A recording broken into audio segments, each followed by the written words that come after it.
নমস্কার, আমি Amit highlight news থেকে। আজকে শিবনিবাসে এসেছি কভার করতে।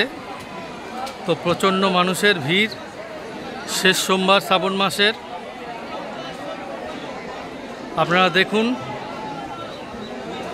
প্রচুর মানুষের ঢল হয়েছে। প্রচুর সবাই মনস্কামনা পূরণ করার জন্য চলে এসছে শিবনিবাস। এই সামনেরটা দেখতে পাচ্ছেন, এটা একটু ছোট শিবলিঙ্গ।